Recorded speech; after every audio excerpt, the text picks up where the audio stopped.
akan bercerita tentang salah satu tokoh penting yang ada di Indonesia. Teman-teman, dengarkan Dewi bercerita ya. Terima kasih. Pagi ini di kota Surabaya masih sunyi dan sepi. Masyarakat masih asik dengan mimpinya.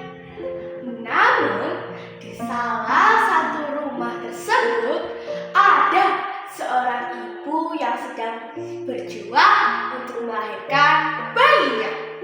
Di situ tidak ada dokter, perawat, ataupun pembantu yang lainnya. Hanya ada dua orang laki-laki. Yang pertama suaminya, Bapak Raden Sukemi, dan yang satu lagi adalah kakek yang hendak membantu persalinan. Setelah melewati proses persalinan yang panjang, akhirnya bayi itu lahir. Bayi ini lahir bertepatan dengan fajar menyingsing. Bayi ini dikenal dengan Putra Sang Fajar. Bayi ini lahir pada tanggal 6 bulan 6 1901, di mana awal abad 20. Kira-kira siapa yang nama bayi ini? Bapak Raden Sukemi memberi nama bayi ini adalah Kusna. Ya ampun, gantengnya toh putraku iki, Kusna. 6 tahun kemudian Kusna bertumbuh besar. Namun sayangnya Kusna sering mengalami sakit-sakitan dan dia harus berbaring di tempat tidurnya.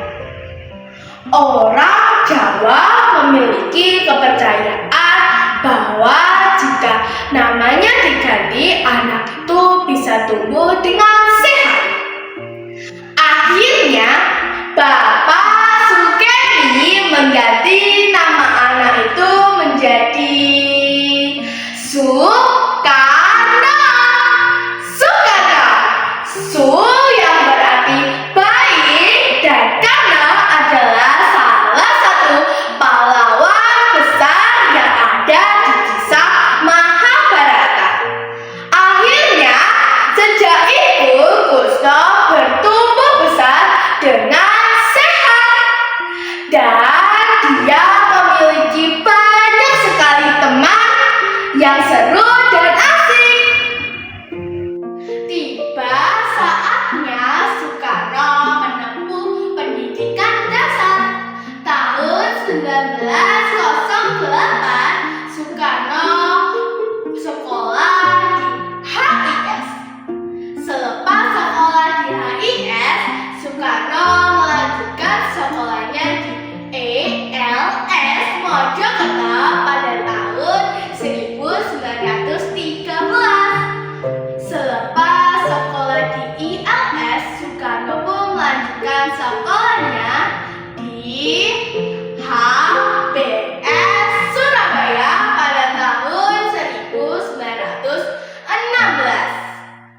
Setelah menyelesaikan sekolah di HBS, Soekarno lanjut sekolah di THS pada tahun 1921 yang kini dikenal dengan ITB. Setelah Soekarno tumbuh dewasa,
negara Indonesia.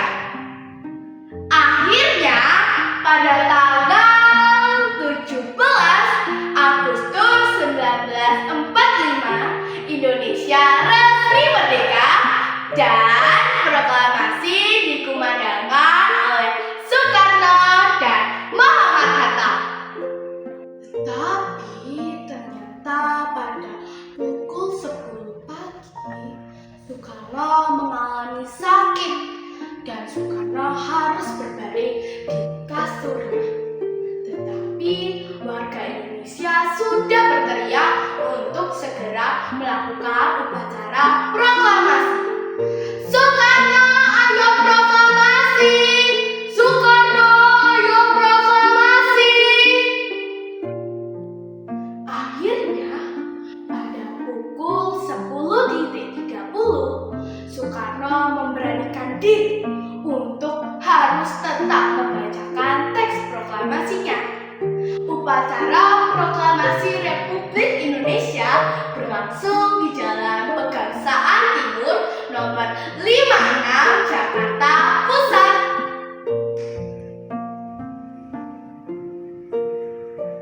Proklamasi. Kami, bangsa Indonesia, dengan ini menyatakan kemerdekaan Indonesia.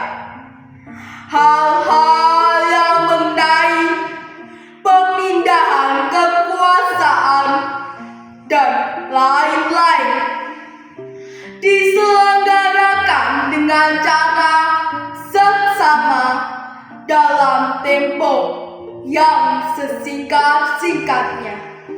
Jakarta, hari 17 bulan 8 tahun 1945, atas nama bangsa Indonesia, Soekarno-Hatta.